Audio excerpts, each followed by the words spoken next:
সাহাবী বিশ্বনবীকে পিছন দিক থেকে জড়িয়ে ধরে ওই মোহরে নবুয়তের মধ্যে চুমু দিয়ে ফেলেছে।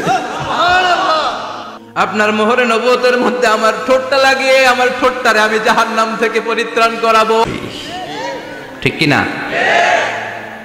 এজন্য আসুন বিশ্বনবীর জীবনী থেকে কিছু মেসেজ আমরা নেই, কিছু শিক্ষা আমরা নেই, যাতে করে জীবনটাকে এনলাইটেন করা যায়, আলোকিত করা যায়। আমরা এই মাহফিলগুলোতে এসেছি আলোকিত হতে, নাকি আলোকিত মানুষ হয়ে ফিরে যাব।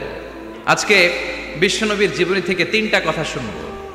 এই 3টা কথা শুনে মানার চেষ্টা করব, তারপর আমরা একসাথে বিদায় নিব। পড়েন ইনশাআল্লাহ। প্রথমে জানবো আমার নবী দেখতে কেমন ছিলেন।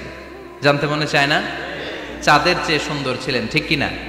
চাঁদের চেয়ে সুন্দর তুমি নবী আমার কমলিওয়ালা, চাঁদের চেয়ে সুন্দর তুমি নবী আমার কমলিওয়ালা, দু জাহানের বাদশা তুমি প্যারা নবী সাল্লে আলা, দু জাহানের বাদশা তুমি প্যারা নবী সাল্লে আলা, চাঁদের চেয়ে সুন্দর তুমি নবী আমার কমলিওয়ালা, ঠিক কি না?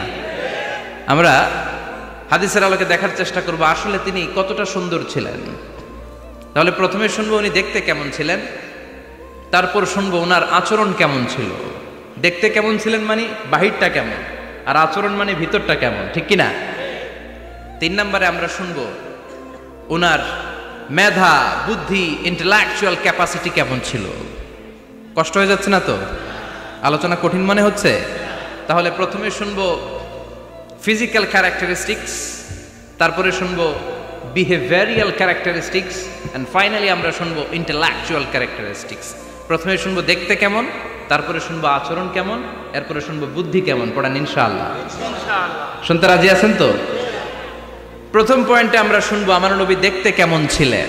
বিশ্বনবী ঈসা ইসলাম দেখতে অনেক সুঠাম একজন মানুষ ছিলেন, শক্তিশালী একজন পুরুষ ছিলেন, অসাধারণ একজন পার্সোনালিটি ছিলেন, ঠিক কিনা? উনি এত শক্তিশালী ছিলেন, বিশ্বনবী বলতেন আমার ডান হাতের ভেতরে আল্লাহ জান্নাতের 40 জনের শক্তি ঢুকিয়ে দিয়েছে। উনি মক্কার সবচেয়ে বড় কুস্তিগির রুকানাকে ধরে মাটিতে 3 বার আছাড় মেরেছেন। শক্তি বেশি না কম? সুবহানাল্লাহ পড়বেন না? খুবই স্ট্রং ছিলেন। সুবহানাল্লাহ পড়েন। ওয়া কানা কাফফুহু আলিয়ানু মিনাদ দিবাজ, বিষ্ণুনবীর হাত, এই হাতের তালু রেশমের কাপড়ের চেয়ে বেশি সফট ছিল। Softer than silk, softer than silk, সিল্কের চাইতে বেশি সফট। সিল্কের কাপড় চিনেন না? জর্জেটের কাপড় ধরতে কোমল লাগে, মোলায়েম লাগে। বিশ্বনবীর হাতের তালু এর চাইতে মোলায়েম। এই জন্য এই মোলায়েম হাত যদি কেউ মুসাফা করার সুযোগ পাইতো, কেউ আর হাত ছাড়তে চাইতো না। আর বিশ্বনবীর অভ্যাস ছিলেন, বিশ্বনবী কারোর সাথে মুসাফা করলে, যার সাথে মুসাফা করেছেন উনি হাত টেনে না নিলে বিশ্বনবী ওনার হাত টেনে নিতেন না। আল্লাহু আকবার পড়বেন না? কি অসাধারণ ব্যক্তিত্ব ছিল। হাতের তালু ছিল সফটার দেন সিল্ক। ওয়া কানা রাবাআতাম মিনাল কওম লাইসা বিত-তাবিল ওয়ালা বিল কাসীর, বিশ্বনবী দেখতে একজন মাঝারি গড়নের লোক ছিলেন, খুব লম্বাও না, খুব খাটোও না। খুব বেশি লম্বাদেরকে ভাল লাগে? কথা বলেন। তাকাইতে গেলে টুপি পরে যাওয়ার সম্ভাবনা আছে। খুব খাটো যারা, এদেরকেও কিন্তু দেখতে অতটা ভাল লাগে না। বিশ্বনবী ছিলেন ব্যালেন্সড, মাঝারি ধরনের। লাইসা বিত-তাবিল ওয়ালা বিল কাসীর। কিভাবে আল্লাহ চুজ করেছেন ওনার পেয়ারা হাবিবকে, পড়েন সুবহানাল্লাহ। ওয়া কানা আযহারাল লাউন, ফর্সা রঙের মানুষ ছিলেন, ব্রাইট কালার। কি কালার? Bright colour. সিভি যারা লিখেন কারিকুলাম ভিটা, ওইখানে স্কিন কালার লিখতে হয়। আপনি কি ফর্সা না কালো? কালো হলে ব্ল্যাক কালার, ফর্সা হলে ব্রাইট কালার। বিশ্বনবী ছিল ব্রাইট কালার, ফর্সা রঙের মানুষ। কতটা সুন্দর ছিলেন! অনেকে বলে সাইয়েদনা ইউসুফ আলাইহিস সালাম বেশি সুন্দর। না না, বিশ্বনবী সাইয়েদনা ইউসুফ আলাইহিস সালামের চেয়ে অনেক গুণ বেশি সুন্দর ছিলেন। বিশ্বনবী বলতেন আনা মালিহুন ওয়া আখি ইউসুফু সাবিহুন, আমি বিশ্বনবী মালিহ। আলেম যারা আছেন উত্তর দেন আরবিতে। মিলহুন মানে কি? লবণ। তার মানে মালিহ মানে লাবণ্যময়। বিশ্বনবী লাবণ্যময় সুন্দর ছিলেন, আর ইউসুফ আলাইহিস সালাম সাদা সুন্দর ছিলেন। এদিকে লাবণ্যময়, এদিকে সাদা, কোনটা ভাল লাগবে? কথা কন। তার মানে বিশ্বনবীর গায়ের স্কিন ছিল ব্রাইট কালার, ফর্সা রঙের মানুষ ছিলেন, মাঝারি সাইজের মানুষ ছিলেন। ওয়া কুবিদা ওয়া লাইসা ফি রাসিহি ওয়া লিহিয়াতিহি 20 শা'রা বাইদা। ইন্তেকালের আগে দাড়ি আর চুল মিলে 20টা দাড়ি চুলের বেশি পাকে নাই। সুবহানাল্লাহ পড়বেন না? দাড়ি আর চুল মিলে মোট পাকছিল কয়টা? অনেকে বলে হুজুর স্বপ্নের ব্যাখ্যা দেন। কি স্বপ্ন দেখেছেন? তিনি বললেন, আমি স্বপ্নে দেখেছি একজন লোক আল্লাহ রাসূলের কবর থেকে উঠে এসেছে। তাই নাকি? উনি জানতে চাচ্ছে যে এটা আল্লাহ রাসূল কিনা। আমি বললাম, চেহারা কেমন দেখেছেন? বলে, হুজুর আমি দেখলাম ধবধবে সাদা দাড়ি, ধবধবে সাদা চুল। তার মানে উনি কি আল্লাহ রাসূলকে দেখেছে? না, আল্লাহ রাসূলের ধবধবে সাদা চুল ছিল না, ধবধবে সাদা দাড়ি ছিল না। ইন্তেকালের আগে দাড়ি আর চুল মিলে পাকছিল কয়টা? কোম্পানিগঞ্জের ভাইয়েরা মনে থাকবে? দাড়ি আর চুল মিলে পেকেছিল কয়টা? কেমন করে পাকবে? উনি তো জাইতুনের তেল মালিশ করতেন। সুবহানাল্লাহ। এজন্য আল্লাহ কসম করে বললেন, ওয়াত-তিনি ওয়াজ-জাইতুনি ওয়া তুরি সিনিন ওয়া হাদাল বালাদিল আমিন। তিন ফলের কসম, জাইতুনের কসম। এই তিন জাইতুন যারা খাবে তাদের দাড়ি চুল সহজে পাকবে না। জাইতুন চিনেন? Olive oil. জলপাই আছে না? আরব দেশের জলপাইকে বলে জাইতুন। তাম্বুতু বিদ্দিহিনি ওয়া সিবগিল লিল আকিলিন। এটার অনেক কাজ। এটা খাওয়া যায়, মালিশ করা যায়, আবার এই জাইতুনের ডাল ভেঙে মেসওয়াকও করা যায়। বলেন ঠিক কিনা? বিশ্বনবী বলতেন, নি'মা সিওয়াকিয়া জাইতুন। জাইতুনের ডালের মেসওয়াক কতই না চমৎকার মেসওয়াক। ফাইন্নাহা সিওয়াকি ওয়া সিওয়াকুল আমবিয়া মিন ক্বাবলি। কেননা জাইতুনের ডাল আমার মেসওয়াক, আর আমার আগে যত নবী দুনিয়া এসেছে সব নবীরা জাইতুনের ডাল দিয়ে মেসওয়াক করেছে। এই জাইতুনের তেল আপনারা বাজারে পাবেন। অলিভ অয়েল বলে জিজ্ঞেস করলে দিয়ে দিবে। কি অয়েল? এটা দাড়িতে মাখলে দাড়ি পাকে না, দেরিতে পাকে। চামড়ায় লাগালে, ম্যাসেজ করলে চামড়ার ভাঁজগুলো পড়বে না, আপনার স্কিন সুন্দর থাকবে। বিশ্বনবী এটা মাখতেন। এজন্য দাড়ি আর চুল তেমন একটা পাকে নাই। আওয়াজ করে পড়তে হবে, আল্লাহু আকবার। আল্লাহু আকবার। তুলুশ শা'r ইলা শাহমাতাইল উযুন। এবার শুনি বিশ্বনবীর চুল কেমন ছিল। বিশ্বনবীর চুল মাঝে মাঝে এই কানের লতি বরাবর আসতো। ইলা শাহমাতাইল উযুন মানে বড় চুল রাখতেন। হেয়ার কাটটা ছিল লং হেয়ার কাট, মাঝে মাঝে কানের লতির মাঝামাঝি, আর কখনো কখনো কাঁধ বরাবর। ইলাল মানকিবাইন, তিন সিস্টেমে রাখতেন। কানের মাঝ, কানের লতি, কাঁধ বরাবর। ইয়াংরা মহা খুশি যে বড় চুল রাখার দলিল পাইছি। সুন্নতের নিয়তে রাখতে হবে, একটা ভদ্র কাটিং হইতে হবে। আর ইউনিভার্সিটি আর স্কুলের স্টুডেন্ট হলে ইউনিভার্সিটির ড্রেস কোড, হেয়ার কাট মেনে চলতে হবে, ঠিক কিনা? আর সুন্নাতের নিয়তে যদি রাখতে চাও, একটা ভদ্রতা থাকতে হবে, একটা সৌন্দর্য থাকতে হবে। ইদানিং অনেক ছেলেরা খুব অদ্ভুত কাটিং দেয়। এই হেয়ার কাটগুলো নিষিদ্ধ। একটা হেয়ার কাট আছে কাজাহ, নাহা রাসূলুল্লাহি আনিল কাজাহ। বিশ্বনবী কাজাহ কাটিং দিতে নিষেধ করেছেন। কাজাহ মানে চুলের কিছু অংশ ট্রিম করে চামড়ার সাথে লাগানো, কিছু অংশ বড় বড়, এরকম আছে না নাই? এটারে আমি বলি ঘোড়া কাটিং। কি কাটিং? ঘোড়া কাটিং। ঘোড়ার মাথায় এরকম লম্বা চুল আছে না নাই? কেউ যদি এখানে থেকে থাকো, মাইন্ড করো না, নেক্সট ডে আর এই হেয়ার কাট নিবা না, ঠিক কিনা? রাজি আছি তো? আমার যুবকরা পছন্দ করে বেশি, আমিও পছন্দ করি ওদেরকে খুব বেশি। ওরা আমার কথা বুঝে বেশি, আমি ওদের হৃদয়ের কথা বুঝি বেশি। এজন্য এগুলো ভালোবেসে বলি। যদি কেউ নিয়ে থাকো এই নিষিদ্ধ হেয়ার কাট, সামনে আর নিবা না। ইনশাআল্লাহ পড়ো, আর জোরে ইনশাআল্লাহ। ওয়া কানা ইউফাররিকু বাইনা শা'রি। চুলের মাঝখানে বিষ্ণুনবী সিঁথি করতেন। আপনারা কাজী নজরুল ইসলামের ছবি দেখেছেন? দেখবেন যে উনি মাঝখানে সিঁথি করতেন। বিষ্ণুনবী এভাবে মাঝখানে সিঁথি করে সিঁথির মাঝখানে আতর ঢেলে দিতেন। কেন ঢেলে দিতেন? যেখানেই সেজদা দিতেন ওই জায়গায় আতরের ঘ্রাণে আমোদ হয়ে যেত। আরিদুস সদর, বুকটা ছিল প্রশস্ত।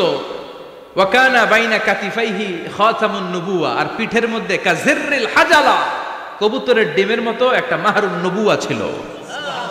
উনি যে শেষ নবী, উনি যে প্রফেট, দ্য লাস্ট মেসেঞ্জার, এটা প্রমাণ আল্লাহ সিল মেরা দিছে। বাম দিকের কাঁধে, ডান দিকে না, কোন দিকে?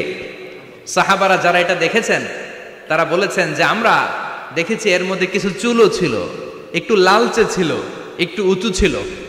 একদিন বিশ্বনবী বললেন, বান্দার কোনো হক আল্লাহ কোনোদিন ছেড়ে দেয় না। আল্লাহর হক আল্লাহ মাফ করে, বান্দার হকের মাফ নাই। যদিও আমি নবী, আমার উপর যদি কোনো হক থাকে বলো, আমি দিয়ে দেব। কোন সাহাবী দাঁড়ায় না। এক সাহাবী দাঁড়িয়ে বলল, নবী, যুদ্ধের ময়দানে চাবুক চালানোর সময়, লাঠি চালানোর সময় এক কাফেরকে মারতে যে আপনার লাঠির বাড়ি আমার পিঠের মধ্যে পড়েছে। আপনি যেহেতু এই কিসাসটা আদায় করতে চান, আপনার পিঠে আমি লাঠির বাড়ি মেরে এটারে শোধবোধ করে দিতে চাই। সাইয়েদনা ওমরে ফারুক হাতের জামা এরকম পড়তে শুরু করছে, আয় এদিকে আয়, তোরে শোধবোধ করাই। বিশ্বনবী বললেন, ওমর রাখো, এটা বান্দার হক, মিটাতে দাও। বিশ্বনবী বললেন, আসো, তুমি এসে আমার পিঠে লাঠি দিয়ে চাবুক দিয়ে বাড়ি মারো। সাহাবী বলে, ও নবী, তখন দুর্ভিক্ষের সময়ের যুদ্ধ ছিল, আমাদের গায়ে জামা ছিল না। যখন আপনি আমার চাবুকটা পিঠের মধ্যে মেরেছেন, আমার পিঠে তখন জামা ছিল না। আপনি যদি যথা নিয়মে কিসাসটা আদায় করতে চান, আপনার জামাটা খোলেন, খালি পিঠের মধ্যে বাড়িটা মারিস। এবার আর ওমরে ফারুককে ধরে কে?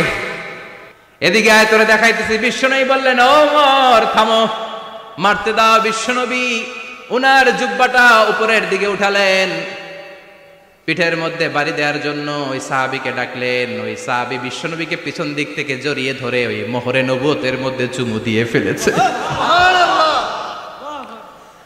সাহাবী বললেন, নবী গো, এই নাটক করার জন্য আপনি আমারে মাফ করে দিয়েন। আপনি বিশ্বনবী, উদম গায়ে আপনারে দেখা যায় না, খালি গায়ে আপনারে দেখা যায় না। শুনেছি আপনার পিঠের মধ্যে মোহরে নবুয়ত আছে। অনেক দিনের সাধনা, জল্পনা কল্পনা, আপনার মোহরে নবুয়তে আমার ঠোঁটটা আমি লাগাবো। আপনার মোহরে নবুয়তের মধ্যে আমার ঠোঁটটা লাগিয়ে আমার ঠোঁটটারে আমি জাহান্নাম থেকে পরিত্রাণ করাবো। এজন্য প্ল্যান প্রোগ্রাম করে এতক্ষণ আপনার জামাটা খুলতে বলেছি। আপনার উপরে আমার কোনো হক নাই। আমার আব্বা মা, আমার সম্পদ, আমার জীবন আপনার জন্য কোরবান গো নবী। বিশ্বনবীর পিঠে বাম দিকে খাতামুন নবুওয়া ছিল, মাহরে নবুওয়া। কোন বর্ণনা এসেছে উনি এই মাহরে নবুওয়া দিয়ে পিছন দিকে দেখতেন। বিশ্বনবী যখন নামাজ পড়তেন উনি বলতেন, ইস্তাকিমু ওয়া'তাদিলু ইয়ারহামুকুমুল্লাহ, কাতার সোজা করো, ফাঁকা জায়গা বন্ধ করে দাও। কারণ আমি সামনে যেমনি দেখি, পেছনেও তেমনি দেখি। অনেকে বলেন বিশ্বনবী পেছনে দেখতেন এই মাহরে নবুয়তের জায়গাটা দিয়ে। এটা ছিল বিশ্বনবীর behind CC camera, behind close circuit camera. আল্লাহু আকবার। বিশ্বনবী ছাড়া কোন নবীর পিঠে এরকম মাহরে নবুয়া ছিল নাকি? কথা বলেন। এজন্য ওই নবীরে গালি দিলে সহ্য হয়? কথা বলেন, সহ্য হয়? আবিয়াদুল ইবতাইন, বগল ছিল শুভ্র সাদা। আমাদের বগল কি সাদা? দুর্গন্ধ, কুৎসিত, কালো, তাই না? বিশ্বনবীরটা কালো? কথা কন, শুভ্র সাদা। আমরা দোয়া করি এভাবে। বিশ্বনবী মাঝে মাঝে দোয়া করতে করতে বৃষ্টির জন্য যখন দোয়া চাইতেন, আরাফার ময়দানে যখন দোয়া চাইতেন, দোয়া করতে করতে হাতটারে উপরের দিকে করতেন। সবাই এরকম হাত তোলেন, সবাই হাত তোলেন। বিশ্বনবী মাঝে মাঝে আবেগের চোটে এইখান থেকে হাতটা এই জায়গায় নিয়ে যেতেন। সুবহানাল্লাহ। বিশ্বনবী যখন হাত আবেগের চোটে উপরের দিকে উঠাতেন, বিশ্বনবীর বগল দেখা যেত। সাহাবারা বলতেন, হাত্তা ইরা বায়াদু ইবতাইহি, এই সুযোগে আমরা দেখতাম উনার বগলটা ধবধবে সাদা, কোনো দাগ ছিল না। মুস্তাওয়াল জাবিন, প্রশস্ত ললাট ছিল। আসাম্মুল আনফ, খাড়া নাক ছিল। বিশ্বনবীর নাক কিন্তু বোচা ছিল না। এরকম চ্যাপটা নাকরে আপনারা কোম্পানিগঞ্জে কি বলেন? চাকমা? কি নাক? হ্যাঁ, বুসা। বিশ্বনবীর নাক এই চাকমা স্টাইলে নাক ছিল না, খাড়া ছিল, খাড়া নাক ছিল। সুবহানাল্লাহ পড়ে। মুফাল্লিজুল আসনান, দাঁতগুলো ছিল পরিপাটি। বিশ্বনবীর দাঁতের দিকে তাকালে, বিশ্বনবীর হাসির দিকে তাকালে মনে হতো হাসিতে যেন মুক্তা ঝরে। বিশ্বনবী দেখতে কেমন ছিল আন্দাজ পাচ্ছেন না মোটামুটি? এই চমৎকার দেহটা নিয়ে যখন আয়নার সামনে দাঁড়াতেন, বিশ্বনবী জোস জোস পোজ দিতেন না। এখনকার ছেলেপেলেরা বলে আয়নার সামনে দাঁড়াইয়া দেই জোস জোস পোজ। আছে না নাই? বিশ্বনবী জুস জুস পোজ দিতেন না? বিশ্বনবী আয়নার সামনে দাঁড়িয়ে বলতেন, আল্লাহুম্মা হাসসানতা খালকি ফাহসিন খুলুকি। ও আল্লাহ, আমার চেহারাটা যেমনি আপনি সুন্দর বানিয়েছেন, আমার হৃদয়টারেও সুন্দর করে দেন। What a attitude, what an attitude! কি অ্যাটিটিউড ছিল ওনার! আমরা আয়নার সামনে সেজে পড়ে দাঁড়ালে চুলকে সাইজ করি, পাং করি, স্টাইল করে ডিজাইন করি। বিশ্বনবী সুন্দর চেহারাটা নিয়ে যখন আয়নার সামনে দাঁড়াতেন বলতেন, আল্লাহ, আমার চেহারাটা যেমনি সাদা, হৃদয়টারেও সাদা করে দেন। কিছু মানুষ আছে চেহারা সাদা, হৃদয় কালো, আছে না নাই? কিছু মানুষ আছে চেহারাটা কুচকুচে কালো, অন্তরটা সাদা, এমন মানুষও আছে না নাই? বিশ্বনবীর ভেতরও সাদা, বাহিরও সাদা। সুবহানাল্লাহ। আর এই সুন্দর সাদা দেহ নিয়ে আয়নায় দাঁড়িয়ে পড়তেন, আল্লাহ, চেহারা যেমনি সুন্দর, চরিত্রটাও সুন্দর করে দেয়। এজন্য আয়নার সামনে দাঁড়িয়ে এই দোয়ার দরকার, আছে না নাই? পড়তে রাজি আছেন? মনে থাকবে না মাহফিল শেষ ভুলে যাবেন? মনে থাকবে? আয়নার সামনে আপনি যখন দাঁড়াবেন, আপনার স্ত্রী যখন দাঁড়াবে, আপনার বাচ্চারা যখন দাঁড়াবে, বলে দিবেন, বাবা, আয়নার সামনে দাঁড়ানোর দোয়া পড়ো। কত অসাধারণ দোয়া! পড়েন আওয়াজ করে আমার সাথে, আল্লাহুম্মা হাসসানতা খালকি ফাহসিন খুলুকি। আল্লাহুম্মা হাসসানতা খালকি ফাহসিন খুলুকি। এর মানে, আল্লাহ, আমার চেহারাটা করেছো সুন্দর, আমার আচরণ, আমার চরিত্রটাও সুন্দর করে দাও। চিৎকার করে পড়েন আমিন। তাহলে বিশ্বনবীর ব্যাপারে তিনটা কথা আমরা শুনবো বলেছিলাম, প্রথমটা শুনে ফেলেছি। মানে উনি দেখতে কেমন ছিল, উনি দেখতে কেমন ছিল, এর মধ্যে আমাদের আমলের কিছু নাই, শুধু বর্ণনা করা আর শোনা আর বিশ্বনবীকে ভালোবাসা, ঠিক কিনা? কারণ উনার না খাড়া, আমার তো খাড়া নাও হইতে পারে। উনি সুন্দর, আমি তো শ্যামলা হইতে পারি, কারণ এটা আল্লাহর দেয়া পরীক্ষা, ঠিক কিনা? দ্বিতীয় পয়েন্ট থেকে আমাদের আমল শুরু। দ্বিতীয় পয়েন্ট ছিল বিশ্বনবীর আচরণগত বৈশিষ্ট্য। আমার নবীর বিহেভিয়ার কেমন ছিল, কন্ডাক্ট সিস্টেম কেমন ছিল, ম্যানার কেমন ছিল, মানুষের সাথে কমিউনিকেশনটা কেমন ছিল, ব্যবহারিক জীবনটা কেমন ছিল, এগুলো আমল করার দরকার, আছে না নাই? কষ্ট হচ্ছে? কষ্ট হচ্ছে? মনোযোগ আছে তো? মনোযোগ আছে না গেছে? আমরা এবার শুনবো বিশ্বনবীর আচরণ কেমন ছিল। বিশ্বনবী যখন রাস্তা দিয়ে হাঁটতেন, ইয়ামশি হাউনান, বিনয়ের সাথে হাঁটতেন। ইয়ামশি হাউনান, রহমানের বান্দারাও বিনয়ের সাথে রাস্তা দিয়ে হাঁটে, ঠিক কিনা? ওয়াইবাদুর রহমানিল্লাযীনা ইয়ামশুনা আলাল আরদি হাওনাও ওয়া ইযা খাতাবাহুমুল জাহিলুনা ক্বালু সালামা। রহমানের বান্দারা যখন রাস্তা দিয়ে হাঁটে, বিনয়ের সাথে হাঁটে, তারা অহংকার প্রদর্শন করে না, মানুষের সাথে বিনয়ের সাথে রাস্তা দিয়ে হাঁটে। এজন্য রাস্তা দিয়ে যখন হাঁটবো, বিনয়ের সাথে হাঁটবো। রাজি আছেন তো? নাকি অহংকার প্রদর্শন করে হাঁটবেন? বিশেষ করে যুবকেরা, ৩-৪ জন যুবক একসাথে হলে রাস্তায় ওদের আর কারো হুঁশ জ্ঞান থাকে না, পুরো দুনিয়াটাই মনে হয় দুনিয়াটাই আমার, আছে না নাই? না, মুরব্বীকেও সম্মান করবা, মহিলাদেরকে সম্মান করবা, তোমার জায়গায় তুমি হাঁটবা, ভদ্রভাবে হাঁটবা। ভদ্রভাবে হাঁটার দরকার, আছে না নাই? উনি মুরব্বী, একদিন উনিও তোমার মতো যুবক ছিল, ঠিক কিনা? এই যে আমার কালো দাড়ি, আজীবন কালো থাকবে? কথা বলেন। উনার সাদা দাড়ি, ছোটবেলায় মনে সাদা দাড়ি নিয়ে আসছিল না? হ্যাঁ, উনিও একদিন তাগড়া যুবক ছিল, উনিও কোম্পানিগঞ্জ বাজারে দাঁড়ালে লোকজন তাকিয়ে থাকতো, ঠিক কিনা? তার মানে রং ধরা যৌবন জং ধরে শেষ। যৌবন সব সময় থাকে না, সার্টেন একটা পিরিয়ডের জন্য আল্লাহ দিয়েছে। এজন্য যুবক ভাইরা, তোমাদের রক্ত গরম, তোমাদেরকে বিনয়ী হতে হবে বেশি, ঠিক কিনা? রাজি আছো তো সবাই? বিশ্বনবী বিনয়ের সাথে হাঁটতেন। ওয়াকানা ইয়াতাবাসসাম, সবসময় মুচকি হাসতেন। কি করতেন? মুচকি হাসেন তো আপনারা? হাসেন না? মুচকি হাসবেন, কারণ মুচকি হাসতে পয়সা লাগে না। লাগে? মুচকি হাসি দেন তো একটা। এই যে সবার এখন মুচকি হাসি, পয়সা লাগছে? কথা কর। তাবাসসুমুকা ফি ওয়াজহি আখিকা সাদাকা, you would smile to your brother, it's a charity. তুমি তোমার ভাইয়ের দিকে তাকিয়ে যে মুচকি হাসবে, এত সদকা দেওয়ার সওয়াব হয়ে যাবে। বিশ্বনবী সব সময় মুচকি হাসতেন। হাসি 3 ধরনের, তাবাসসুম, দিহক, কাহকাহা। কাহকাহা মানে অট্ট হাসি, আলিফ লাইলার দত্তরা যেমন হাসি দেয়, ওই হাসি। এটা নামাজের মধ্যে কেউ দিলে নামাজও শেষ, ওযুও। আর দিহক, হালকা আওয়াজে হাসি, সামান্য দাঁত দেখা যায়, মাঝে মাঝে বিশ্বনবী মজা করে এরকম হাসি দিতেন, কিন্তু সব সময় বিশ্বনবীর ঠোঁটের মধ্যে মুচকি হাসি লেগেই থাকতো। তাহলে আমরা বিনয়ের সাথে হাঁটবো, নাম্বার 1। নাম্বার 2, সবসময় মুচকি হাসবো। রাজি আছেন? ঘরে যেই স্ত্রীকে একটা মুচকি হাসি দিবেন, আজকে রাতেই দিবেন, যেই একটা মুচকি হাসি। রাজি আছেন? হ্যাঁ, ভালোবাসা বাড়াই দিবে কে? কথা কয় না। ভালোবাসার কথা আসলে আওয়াজ কমে যায়। ভালোবাসার কথাও কোরআনে আছে না নাই? আল্লাহু আকবার। আল্লাহ দাম্পত্য জীবনের ভালোবাসা তুমি বাড়িয়ে দাও। ইদাল তাফাতা ইলতাফাতা জামিয়ান। বিশ্বনবীর যদি ডানে বায়ে কোথাও তাকানোর দরকার হতো, উনি আর চোখে তাকাতেন না। অনেকে এইভাবে বসে আছে, ডানে এমনে তাকায়, এমনে আছে না নাই? এইভাবে এমনে তাকায়, আছে না নাই? এভাবে তাকানো যাবে না। বিশ্বনবী ডানে তাকানোর দরকার হলে ইলতাফাতা জামিয়ান, অ্যাবাউট টার্ন, ঘুরে যেতেন, ঘুরে এইভাবে তাকাতেন। আবার বায়ে তাকানোর দরকার হলে বুকটা নিয়ে, শরীরটা নিয়ে ঘুরে যেতেন, এইভাবে তাকাতেন। সুবহানাল্লাহ পড়বেন না? আর চোখে তাকানো কি ভালো স্বভাব? বিশ্বনবী ইদাল তাফাতা ইলতাফাতা জামিয়ান, যেদিকে তাকাবেন ওদিকে ফুল্লি মনোনিবেশ করতেন, তারপরে তাকাতেন। সুবহানাল্লাহ পড়েন। ওয়া কানা মুস্তাহিয়ান, লাজুক ছিলেন, বেশ লাজুক। এখন সমাজে লাজুকতা নাই, লাজ শরম আমরা হারাতে বসেছি, ঠিক কি না?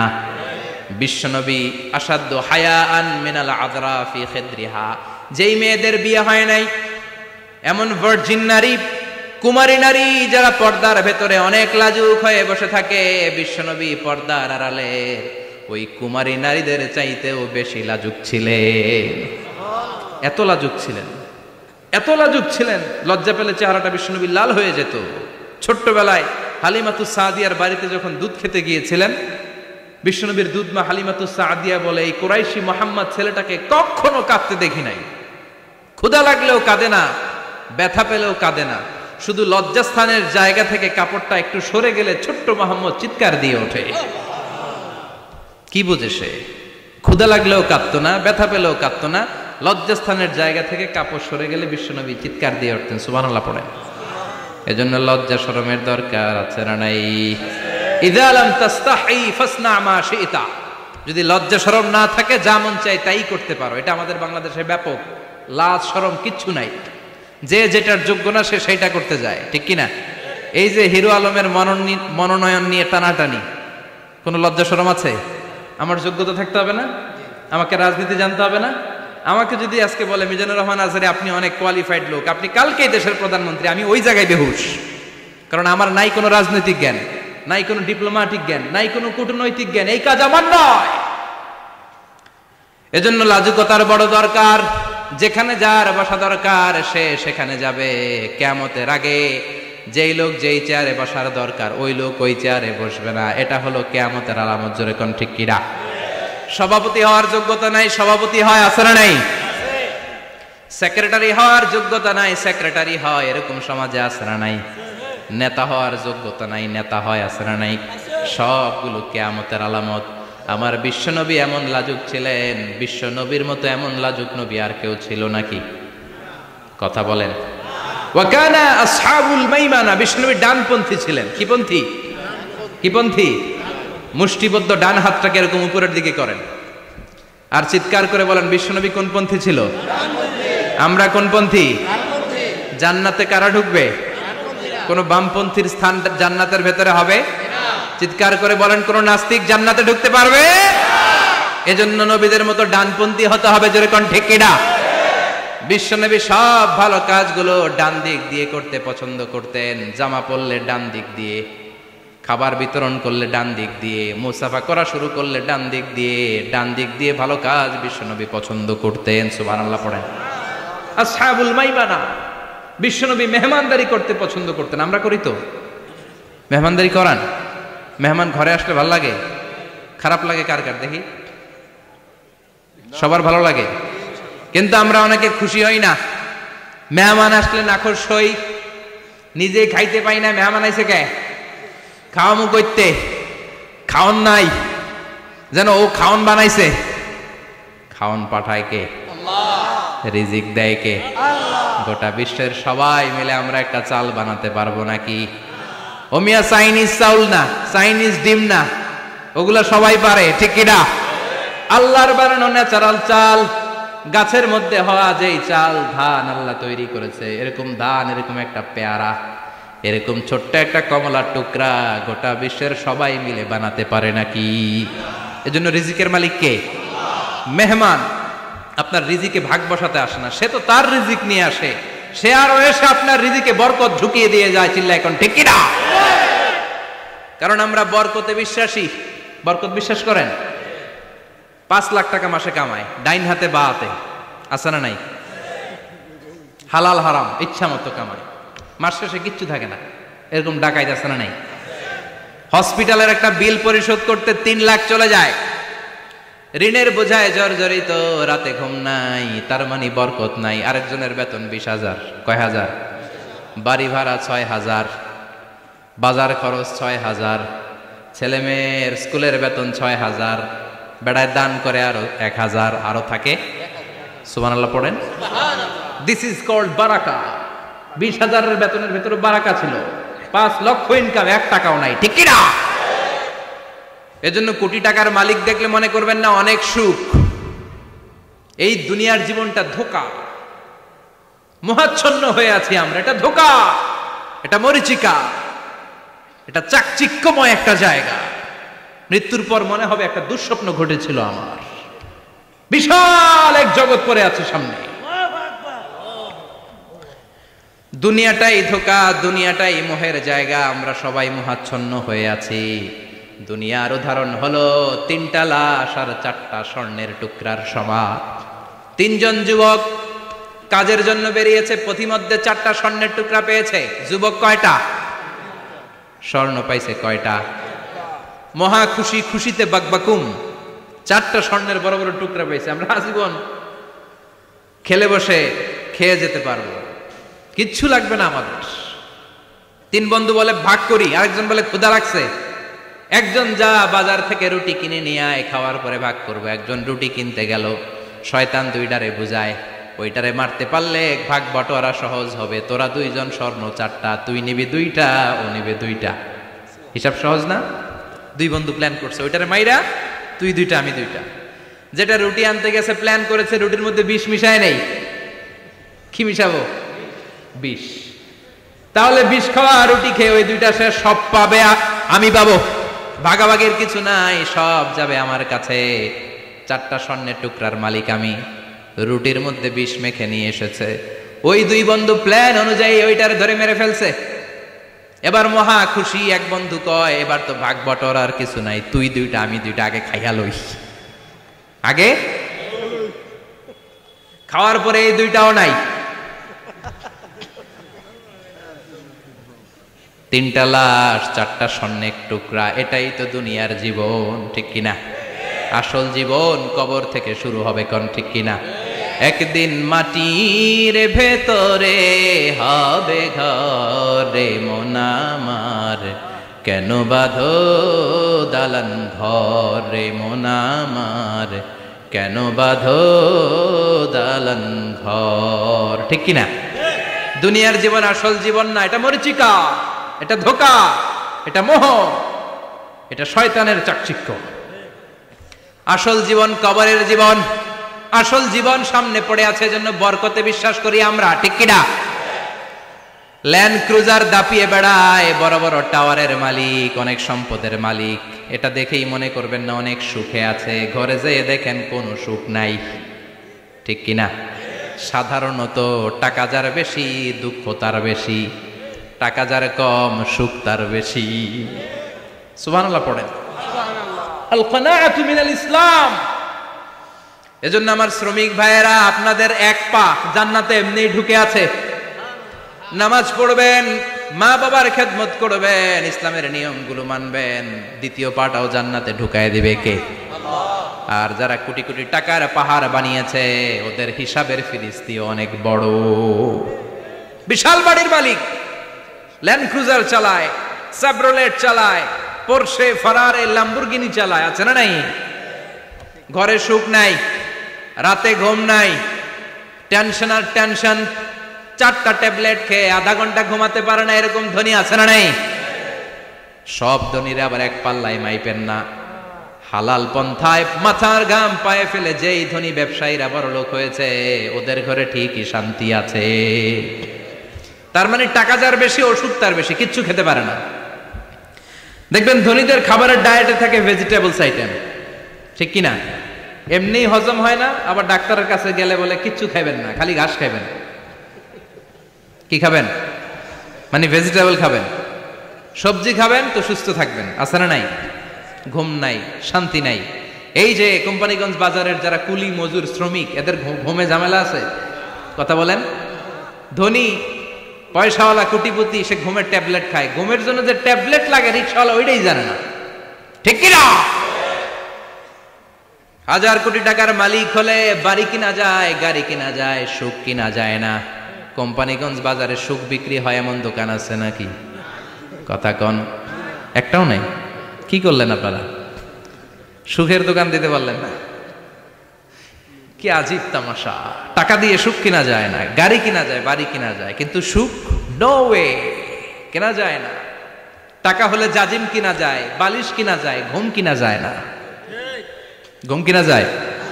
ফার্মেসিতে ডাক্তারের কাছে যে যদি বলেন 2000 টাকার ঘুম দেন, দিবে? ডাক্তার কি বলবে? ধুরু মিয়া, আমারই ঘুম আসে না, তোমারে আমি ঘুম বিক্রি করব। আচ্ছা না নাই? শ্রমিক ভাই, রিক্সাওয়ালাদের ঘুমের ঝামেলা নাই। যেখানে রাইট ওইখানেই, যেখানে রাইট ওইখানেই কাই। ওর মাথা লাগতে দেরি বিছানায়, নাক ডাকতে দেরি হয়, ওর নাকের ডাকের আওয়াজে ট্রাকের ইঞ্জিনও ফেল, ঠিক কিনা? এজন্য আমরা বরকতে বিশ্বাসী। অল্প খাবো, অল্প পড়বো, অল্প জমাবো, অল্পের ভেতর বরকত দিয়েছে কে? এজন্য মেহমান আসলে বিশ্বনবী খুশি হতেন, আমরাও মেহমান আসলে খুশি হব। রাজি আছি না নাই? সবাই রাজি? মেহমানদারি করাবেন তো? এরপরে বিশ্বনবী ইনসাফ করতেন। কি করতেন? ইনসাফ করতেন। বিচার করার সময় বিশ্বনবী ইনসাফ করতেন। গোটা বিশ্বকে ইনসাফ শিখিয়েছেন বিশ্বনবী। আমাদের দেশেও তো ইনসাফ হয় না? হাইকোর্টে, সুপ্রিম কোর্টে, গ্রাম্য সালিশে আছে, আছে। আহা, বিশ্বনবী ইনসাফ শিখালেন। বিচার আসলে দুই পক্ষের কথা শুনতেন। বিশ্বনবীর স্ত্রী সাওদা এসে বলে, নবী, আমি আপনার কুমারী বউ আয়েশার ঘরে তরকারি নিয়ে গিয়েছিলাম, ঝোল নিয়ে গিয়েছিলাম, কোন বর্ণনায় পায়েস নিয়ে গিয়েছিলাম। তরকারি দেওয়ার পরে আপনার স্ত্রী রেগে বলে, তরকারি দিলা কেন? আমি কি তরকারি রাঁধতে পারি না? আনলা কেন? রাগের চোটে তরকারির ঝোল নিয়ে, পায়েস নিয়ে আমার গালের মধ্যে মাখিয়ে দিয়েছে আপনার বউ। আপনি তো শ্রেষ্ঠ বিচারক, কোন বিচার করে দেন। দুই বউয়ের মধ্যে ঝগড়া আছে না নাই? বিশ্বনবী সাউদার কথা শুনলেন, মা আয়েশাকে ডেকে পাঠালেন। মা আয়েশারে বললেন, ও আয়েশা, আসলে এমনটা করেছো নাকি? মা আয়েশা বলে, নবী, তখন আমার মেজাজটা বড্ড গরম ছিল, রাগের মাথায় ঝোল নিয়ে আমি সাউদার মুখে লাগিয়ে দিয়েছি, আসলে কাজটা ঠিক হয় নাই, আমারে ক্ষমা করেন। বিশ্বনবী দুইজনের কথা শুনে ঠান্ডা হয়ে বসলেন। সুবহানাল্লাহ। একজনের কথা শুনে রায় দেয় নাই, ঠিক কিনা? দুইজনের কথা শুনে বিশ্বনবী বললেন, আমার আদালতের রায় হচ্ছে কিসাস, টিট ফর ট্যাট। যেমন করেছো তেমন, ঘুষি মারলে ঘুষি, গুতা মারলে গুতা, ঠেলা মারলে ঠেলা। আচ্ছা না নাই?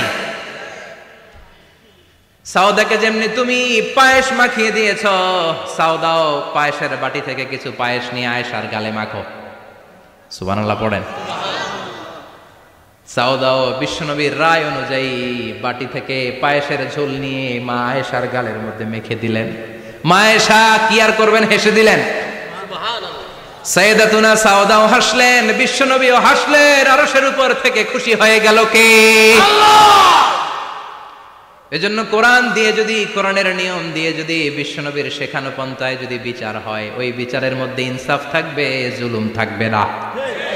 ওই বিচারের মধ্যে কোনো স্কাইপি কেলেঙ্কারি হবে না। আমাদের টেলিফোনের ফোনালাপ ফাঁস হয়ে যায়, স্কাইপি ফাঁস হয়ে যায়, অনেক ঝামেলা হয়ে যায়, আছে না নাই? এরপরেও জনগণের চোখ খোলে না। আল্লাহ তুমি চোখ খোলার তৌফিক দাও, সহি সমঝ দান করো, পড়ে না আমিন। বিশ্বনবী ইনসাফ করতেন। বনু মাখজুমিয়া গোত্রের এক মহিলা চুরিতে ধরা পড়ল। কিসে ধরা পড়ল? কথা বলেন। চুরিতে। চুরি করলে নিয়ম কি? লাউ চুরি করলে, আম চুরি করলে, কলা চুরি করলে হাত কাটা যাবে না, এটা বড় চুরি। সুবহানাল্লাহ। ওমরে ফারুক বলেছেন, দুর্ভিক্ষের বছর কেউ যদি চুরি করে তার হাত কেটে দেয়া যাবে না, কারণ এটা অভাবের চুরি, এটা স্বভাবের চুরি না। ঠিক কিনা? ঘরে খাবার নাই, পেটে দানা পানি নাই, লাউ চুরি করছে, মুরগি চুরি করছে, এই চোরের হাত কেটে দিও না, কারণ সে ক্ষুধার্ত, পেটে খাবার আছে, গায়ে জামা আছে, সমাজে সম্মান আছে, তারপরেও পুরো দেশটা খেয়ে ফেলতে চায়, এরকম ডাকাত আছে না নাই? দেশের টাকা পাচার করে, ব্ল্যাক মানি করে, এরকম ডাকাত আছে না নাই? ঘুষ খেতে খেতে পেটটা এরকম হাতির মতো মোটা করেছে, এরকম ডাকাত আছে না নাই? দেশের সবকিছু লুণ্ঠন করে, এরকম আছে না নাই? এই ডাকাতদের হাত কাটার মধ্য দিয়ে হাত কাটার প্রোগ্রাম শুরু করতে হবে। এরকম একটা ডাকাতের হাত কেটে যদি দেশের গভর্নমেন্ট বাইতুল মোকাররমে জুমার নামাজের সামনে লাইভ সম্প্রচার করে, সারা বাংলাদেশের 18 কোটি মানুষ যদি দেখে, আর কেউ চুরি করবে? চুরি করার আগে 3 বার লাভ দিবে, যেরকম ঠিক কিনা? বনু মখজুমিয়া গোত্রের এক নারী চুরিতে ধরা পড়ল। ভেরি প্রেস্টিজিয়াস এন্ড ডিগনিফাইড ফ্যামিলির মেয়ে। এলাকায় সম্ভ্রান্ত কিছু ফ্যামিলি থাকে না, এরকম বড় ফ্যামিলির মেয়ে। সব সাহাবারা বলল, এখন যদি নবী হাত কেটে দেয় মদিনাতে তো মারামারি হবে। ওসামা বিন যায়েদকে বলল, ওসামা, তুমি বিশ্বনবীর সবচেয়ে প্রিয় পাত্র, হুব্বু রাসূলিল্লাহ, তুমি যাও বিশ্বনবীরে বলো হাত যেন কেটে না দেয়। ওসামা যে বলে, নবী গো, সব সাহাবারা বলেছে এই মেয়ের হাত কাটলে মদিনায় ঝামেলা হবে, হাত কেটে দিয়েন না। এই কথা শুনে বিশ্বনবীর চেহারাটারে লাল করে দিল কে? বিশ্বনবী বললেন, ওসামা, কোত্থেকে এত বড় স্পর্ধা পেলি রে তুই ওসামা? এই আইনটা তো আমি বানাই নাই, আরশের উপর থেকে এই আইনটা নাজিল করেছে কে? السارق والسارقة فاقطعوا أيديهما جزاء بما كسبا نكالا من الله والله عزيز حكيم. Subhanallah পড়েন। If anyone steal something very precious from the society, from house, the government should cut down his right hand. দামি কিছু চুরি করলে গভর্নমেন্ট কাটবে, আমরা কাটতে পারবো?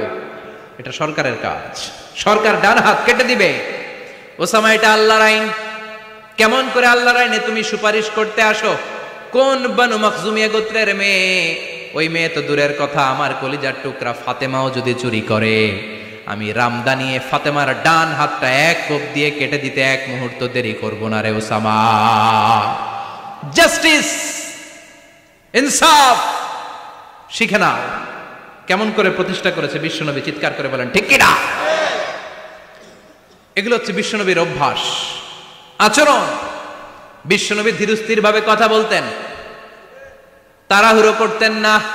সাহাবারা বলতেন, বিশ্বনবী যখন কথা বলতেন প্রতিটা শব্দ আলাদা করা যেত, প্রতিটা অক্ষর আলাদা করা যেত। আল্লাহু আকবার। আবার জরুরি কোনো কথা যখন বিশ্বনবী বলতেন, ওইটাকে 3 বার বিশ্বনবী রিপিট করতেন। কয়বার? কারণ জরুরি। কারণ কি? যেন না ভুলে যায়, ভুল যেন না হয়, 3 বার বলতেন। বিশ্বনবী একবার তাকওয়া নিয়ে ওয়াজ করতেছিলেন, আর বলছিলেন, তাকওয়া হা হুনা হা হুনা হা হুনা, তাকওয়া এইখানে এইখানে এইখানে। কয়বার বললেন? কারণ তাকওয়ার ওয়াজ কি কম গুরুত্বপূর্ণ নাকি বেশি গুরুত্বপূর্ণ? তাকওয়া মানে কার ভয়? যাদের হৃদয়ে আছে আল্লাহর ভয়, তারা কবু পথ ভুলে যায় না। আল্লাহর প্রেম ছাড়া এই দুনিয়া কারো কাছে কোনো কিছু চায় না। চিৎকার করে বলেন ঠিক কিনা? তাকওয়ার ওয়াজ করলেন, তাকওয়া মানে আল্লাহর ভয়। বিশ্বনবী বললেন, তাকওয়া হা হুনা, তাকওয়া হা হুনা, তাকওয়া হা হুনা। তাকওয়া এই জায়গায়, তাকওয়া এই জায়গায়, তাকওয়া এই জায়গায়। যেহেতু এটা গুরুত্বপূর্ণ, বিশ্বনবী 3 বার ইঙ্গিত করে বলেছেন। সুবহানাল্লাহ। বিশ্বনবী বলেন না তাকওয়া হা হুনা, তাকওয়া এইটা। বলেন না তাকওয়া হা হুনা, তাকওয়া এইটা। বলেন না তাকওয়া হা হুনা, তাকওয়া এইটা। জুব্বায় তাকওয়া, দাড়িতে তাকওয়া, টুপিতে তাকওয়া বলে নাই। তাকওয়ার আসল জায়গা হলো হৃদয়। এজন্য যাদের হৃদয়ে আল্লাহর ভয় আছে, তারা কোনোদিন পথ হারাতে পারে, তাদেরকে সিরাতুল মুস্তাকিমের উপর দায়েম রাখে কে? কি সুন্দর অভ্যাস ছিল বিশ্বনবীর, মানার দরকার আছে না নাই? বিশ্বনবীর আরেকটা অভ্যাস ছিল, বাসি খাবার খেতেন না, জানেন? বাসি খেতেন না, অল্প খেতেন, কিন্তু যেটা খেতেন ভালোটা খেতেন। অল্প খেতেন কিন্তু যেটা খেতেন ভালো খেতেন। মধু খেতে পছন্দ করতেন, কিন্তু মধুর মধ্যে দুর্গন্ধওয়ালা একটা মধু আছে না, মাগাফির, বুখারীতে লম্বা ঘটনা, ওইদিকে যাব না। এই মাগাফিরের মধু উনি খেতে চাইতেন না। ভালো সুগন্ধিওয়ালা মধু তিনি বিশ্বনবী খেতে পছন্দ করতেন। বিশ্বনবীর খাবারের তালিকায় সবচেয়ে পছন্দনীয় তালিকায় ছিল এই মধু। মধু খেতেন, দুধ খেতেন, খেজুর খেতেন, জব খেতেন, বার্লি খেতেন, ছাগলের বাজুর মাংস খেতে পছন্দ করতেন, সিনার মাংস। সুবহানাল্লাহ কইবেন না? What a choice! কি চয়েস ছিল বিশ্বনবী! বাজুর মাংস খেতেন। বিশ্বনবী লাউ খেতে পছন্দ করতেন, লাউ। রুম্মান ফল খেতে পছন্দ করতেন, রুম্মান মানে ডালিম। রুম্মান মানে কি? ডালিম খেতে পছন্দ করতেন। মাশরুম খেতে পছন্দ করতেন। সুবহানাল্লাহ পড়েন। মাশরুমের স্যুপ পাওয়া যায় না রেস্টুরেন্টে? বিশ্বনবী বলতেন, আল কামআতু মিনাল মান্নি ওয়া মাউহা শিফাউন লিল আইন। এই কামআহ মানে মাশরুম, ব্যাঙের ছাতা, এটা হলো মান্না সালোয়ার মতো দামি খাবার। আর এই মাশরুমের স্যুপ চোখের জন্য মহৌষধ। যাদের রাত কানা দিন কানা আছে, মাশরুমের স্যুপ খান, চোখ ভালো করে দিবে কে? এজন্য বিশ্বনবী যেগুলো খেত এগুলো খাওয়ার দরকার আছে না নাই? বিশ্বনবীর যে সুন্দর চরিত্র ছিল, আচরণ ছিল, এগুলো পালনের দরকার আছে না নাই? তাহলে বিশ্বনবীর তিনটা কথা বলবো বলেছিলাম। প্রথম কথা ছিল দেখতে কেমন ছিল। অনেক কথা এত বলা যাবে না, সংক্ষেপে বললাম যে বিশ্বনবীর আচরণ কেমন ছিল। এখন শুনবো, শেষ কথা বলে যাই, বিশ্বনবীর ইন্টেলেকচুয়াল পাওয়ার কেমন ছিল, ওনার বুদ্ধিমত্তা কেমন ছিল। Our beloved prophet Muhammad, the last messenger, was a very good mediator. বিশ্বনবী ভালো মিডিয়েটর ছিলেন। বিশ্বনবী ভালো মধ্যস্থতাকারী ছিলেন। ঝগড়া লাগলে মিলাই দিতে পারতেন, চমৎকার। সুবহানাল্লাহ। বাড়িতে যায়া জিমায় পড়ছেন? কষ্ট হচ্ছে? আর কয়েক মিনিট পড়বো, একটা তাকবীর দেন, লিল্লাহি তাকবীর। আল্লাহু আকবার। He was a very good mediator. মধ্যস্থতাকারী ব্যক্তিত্ব ছিলেন। স্বামী স্ত্রীর মধ্যে ঝগড়া লাগলে মিলাইয়া দিতেন, বন্ধু বন্ধু ঝগড়া মিলাইয়া দিতেন, সমাজে সমাজে মারামারি মিলাইয়া দিতেন। মক্কা থেকে মদিনায় যখন গেলেন, মদিনায় 120 বছরের একটা যুদ্ধ চলছিল, কেউ যুদ্ধটা থামাতে পারে না। বিশ্বনবী 7 দিনের ব্যবধানে যুদ্ধ থামিয়ে দিলে। Intellectual capacity, very good mediator. এজন্য বিশ্বনবীর উম্মত যারা, তাদের অভ্যাস হবে ঝগড়া লাগায় দেওয়া যাবে না, মিলায় দিতে হবে, ঠিক কিনা? আমরা যদি ঝগড়া দেখি দূর থেকে আরো লাগায় দিতে চাই, আছে না নাই? কোম্পানিগঞ্জ বাজারে ঝগড়া, কয় লাগুক, আরো লাগুক, ধরবি না, থামাবি না, দূর থেকে মজা দেখি, মজাই লাগে, এরকম ডাকাইত আছে না নাই? আগুন লাগলে পানি দিয়ে নেবায়, অনেকে তেল ঢালে, আছে না নাই? কি করবেন? মিলিয়ে দিবেন। আপনার মর্যাদা বাড়িয়ে দিবে কে? আল্লাহ। বিশ্বনবী ভেরি গুড মিডিয়েটর ছিলেন। বিশ্বনবী লজিক্যাল এবং রেশনাল ছিলেন, বুদ্ধিমত্তাকে কাজে লাগাতেন। এক সাহাবী এসে বলে, নবী ইযান লি বিজিনা, আমারে জিনার অনুমতি দেন। কিসের অনুমতি? কার কাছে অনুমতি চাইলো? অন্যান্য সাহাবারা এই যুবক ছেলেটাকে ধমকাতে লাগলো, বসো, এই মিয়া বসো, বিশ্বনবীর কাছে কি কথা বলে এগুলা? ওই যুবক বসে রইল। বিশ্বনবী কাজ সারালেন, এরপর বললেন, আইনা শাবাব, ওই যুবকটা কোথায়, এদিকে আসো, কি চাইছো বলো। কয়, বিশ্বনবী আপনি আমারে জিনা করার অনুমতি দেন। বিশ্বনবী যুবকটারে কাছে ডেকে আনলেন, বললেন, ও যুবক, তোমার ঘরে বোন আছে কিনা? কয় আছে। তোমার বোনের সাথে কোনো পুরুষ জিনা করুক, তোমার কেমন লাগবে? সে বলে, আমি এই পুরুষটারে হত্যা করব। হত্যা করবা? ওকে, ডান। তোমার ঘরে মা আছে কিনা? আছে। তোমার মায়ের সাথে পর পুরুষ জিনা করবে, কেমন লাগবে? আমি সাইজ করবো ওরে। তোমার ঘরে স্ত্রী আছে কিনা? আছে। তোমার স্ত্রীর সাথে যদি কেউ জিনা করে কেমন লাগবে? বলে, আমি তারে ছাড়বো না। বিশ্বনবী বললেন, তাহলে যেই মহিলার সাথে তুমি জিনা করবা, সেও তো কারো বোন, সেও তো কারো স্ত্রী, সেও তো কারো মা, ঠিক কিনা? সুবহানাল্লাহ। What N intellectual capacity. যুবক বলে, তাই তো, এভাবে তো ভাবি নাই। আমি যার সাথে পাপ কর্ম করব, সেও তো কারো বোন হবে, সেও তো কারো মা হবে, সেও তো কারো স্ত্রী হবে। ও নবী, আপনি আমারে মাফ করে দেন, আমার জন্য দোয়া করে দেন যেন তাকওয়ার উপর জীবন প্রতিষ্ঠা করতে পারি। লজিক্যালি জিনিসকে সলভ করার চেষ্টা করতেন। মুআয ইবনে জাবালকে বিশ্বনবী সাল্লাল্লাহু আলাইহি ওয়াসাল্লাম ইমাম বানিয়ে পাঠালেন। উনি ইমামতি করতে গেলেন এক মসজিদে। মাগরিবের সালাতে উনি লম্বা কেরাত ধরলেন। এশার নামাজ শুরু করলেন সূরা বাকারা দিয়ে, কোরআনের সবচেয়ে ছোট সূরা। হ্যাঁ, বড়? কত বড়? বিশাল বড়। এখন ওই এলাকার মুসল্লিরা ছিল কৃষক মুসল্লি। এক কৃষক মুসল্লি সাহাবী নামাজের পেছনে দাঁড়ালেন, দেখলেন বাকারা দিয়ে ধরছে, কেরাত শেষ হয় না, আর দাঁড়িয়ে থাকতে পারে না, পায়ে ব্যথা করে, পিঠে ব্যথা করে। কিছুক্ষণ পর রেগে মেগে নামাজ ছেড়ে দিয়ে বারান্দায় নামাজ পড়ে বিশ্বনবীর কাছে বিচার দিতে গেলেন। যে বললেন, নবী এমন ইমাম পাঠাইছেন এশা পরে বাকারা দিয়া। বিশ্বনবীকে সর্বনাশ, মুআয তো বেজার লাগাই ফেলতেছে। ডেকে পাঠালেন, সহিহ বুখারীর বর্ণনা। বিশ্বনবী বললেন, মুআয, হোয়াট আর ইউ ডুইং দেয়ার? কি করছো তুমি সেখানে? আফাতানুন আনতা ইয়া মুআয? ও মুআয, তুমি কি ফিতনা বাজাও নাকি? তুমি কি ফিতনা ছড়াচ্ছ নাকি?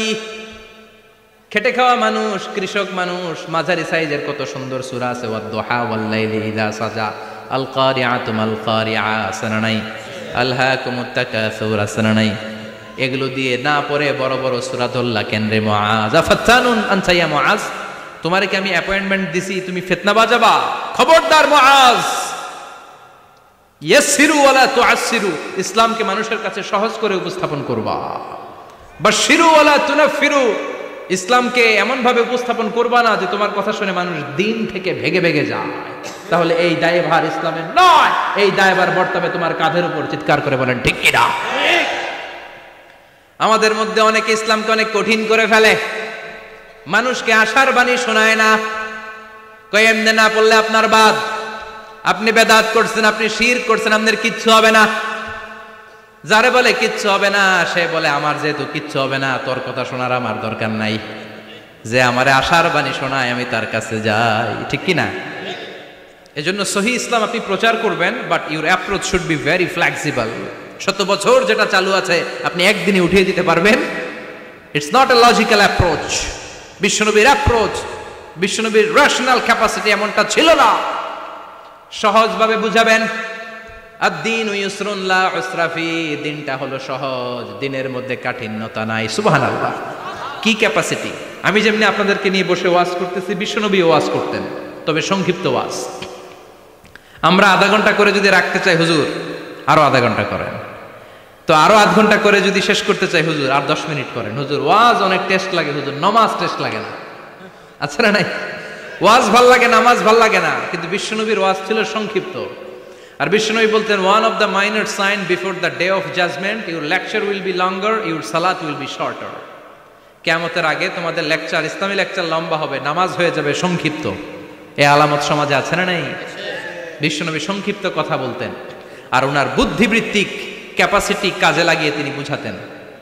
হাত দিয়ে ইঙ্গিত করতেন, আঙ্গুলের বিভিন্ন ব্যবহার সমাজে আছে না নাই?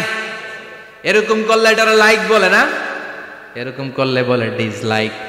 আবার ক্রিকেটে এরকম করলে কয় ছক্কা, আবার একটা উড়াইলে কয় তুই যা। একটা মানে কি? আবার বিজয় দেখায় কেমনে? কথা কন, ভিক্টরি। আছে না নাই? বিশ্বনবীও এটাকে মডার্ন টিচিং মেথোডোলজি বলে। আধুনিক শিক্ষা পদ্ধতিতে এখন দেখবেন যে আগে ব্ল্যাক বোর্ডে লিখতো, এখন হোয়াইট বোর্ডে লিখে মার্কার দিয়ে। আগে বই থেকে বুঝাতো, এখন ভিজুয়ালাইজ করে, ভিডিও দেখিয়ে শেখানো হয়। ঠিক কি না?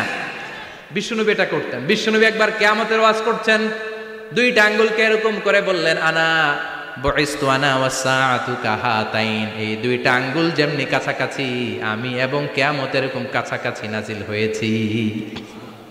আমি এবং কিয়ামত এরকম কাছাকাছি। বুইসতু আনা ওয়াসসাআতু কাহাতাইন। আবার বলতেন, আনা ওয়া কাফিলুল ইয়াতীমি কাহাতাইন, আমি এবং ইয়াতীমের রক্ষণাবেক্ষণকারী এই দুইজন জান্নাতে এরকম কাছাকাছি থাকবো। কোন সুবহানাল্লাহ। এরকম আঙ্গুল দিয়ে বিশ্বনবী বুঝাতে চাইতেন। আবার মাটির মধ্যে খেজুর গাছের ডালা দিয়ে লম্বা একটা দাগ টানলেন, ডানে বায়ে অনেকগুলো দাগ টানলেন। সাহাবারা বললেন এটা কি? বিশ্বনবী বললেন এই যে দাগটা দেখলা, এই দাগটার নাম হলো সিরাতুল মুস্তাকিম। চিল্লায় বলেন এই দাগটার নাম কি? সিরাতুল মুস্তাকিম। আর ডানে বায়ে ছোট ছোট যে দাগগুলো দিলাম এগুলো হলো সুবুলুশ শয়তান, শয়তানের রাস্তা। সিরাতুল মুস্তাকিমে উঠলে শয়তানের রাস্তা থেকে অনেক হাতছানি আছে না নেই? ডানে বায়ে তাকানো যাবে না। সিরাতুল মুস্তাকিমে যে তুমি উঠেছ, চলতে থাকে বা চলা শুরু হলো দুনিয়াতে, শেষ হয়ে যাবে জান্নাতে। বিশ্বনবী মাঝে মাঝে বুঝানোর জন্য প্রশ্ন করতেন, কারণ প্রশ্ন ছুড়ে দিলে মানুষের মধ্যে জানার আগ্রহ বাড়ে না কমে? কথা বলেন। আমি যদি একটা প্রশ্ন করি আর বললাম উত্তর দেন, কেউ পারতেছেন, একটু ঠেকা ঠেকা ভাব, ঠেকে যাচ্ছেন, তখন হুট করে উত্তরটা বললে এটার জীবনে ভুলবেন না, বলবেন? কারণ ওই যে ঠেকছেন, শিখছো কোথায়? ঠেকছি যেথায়, ঠিক কিনা? বিশ্বনবী প্রশ্ন করতেন। বিশ্বনবীর এই প্রশ্নটা বলে শেষ করছি। বিশ্বনবী সাহাবাদের মাঝখানে ওয়াজ করতেছেন আর বলতেছেন, ইন্না মিনা শাজারি শাজারা লা ইয়াসকুতু ওয়ারাকুহা মাসালুহু কামাসালিল মুসলিম। বললেন আমাদের এই ভূখণ্ডে এমন একটা গাছ আছে, যেই গাছের পাতা ঝরে না, এই গাছের দৃষ্টান্ত মুমিনের দৃষ্টান্তের মতো। বলো তো গাছটা কি? কে জানো? কেউ কথা কয় না। কি গাছ? কি গাছ? কেউ কথা কয় না, কেউ বলতে পারে না। কেউ বলে শাজারাতুল বাওয়াদি, ওই ক্যাকটাস গাছ, পাহাড়ি গাছ, ওই গাছ, সেই গাছ, কেউ বলতে পারে না। বিশ্বনবী বললেন কেউ পারো নাই? সঠিকটা শুনে নাও, ইন্নাহা নাখলা, এটা খেজুর গাছ। সুবহানাল্লাহ পড়েন। সাহাবীরা ভাবছে এটা তো ঘরের পাশে আছে, এটা মনে কয় নাই। সব ঘরের চিপায় আরব দেশে খেজুর গাছ, সাহাবারা ভাবছে এটা তো ঘরের গাছ, এটা মনে হয় জিজ্ঞেস করে না, এজন্য দূরে দূরে চিন্তা করছে। কোন সুবহানাল্লাহ। সব সাহাবীরা বাড়িতে ফিরে গেলেন। ওমরে ফারুক ওনার ছেলে আব্দুল্লাহ ইবনে ওমরও গেল।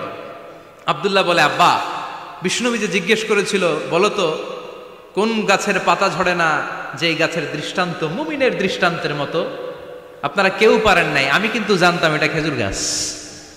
ওমরে ফারুক বললেন, বেটা কইলি না কেন? কইতে পারলেন নবীর সামনে আমার কলিজাটা এত বড় হয়ে যেত। আমার কলিজার টুকরা ছেলে পেড়েছে, কেউ পারে নাই। আব্দুল্লাহ বলে, বাপ চাচা আপনারা কেউ পারেন না, আমি কই কেমনে? শরম লাগছে, শরম। সুবহানাল্লাহ কইবেন না?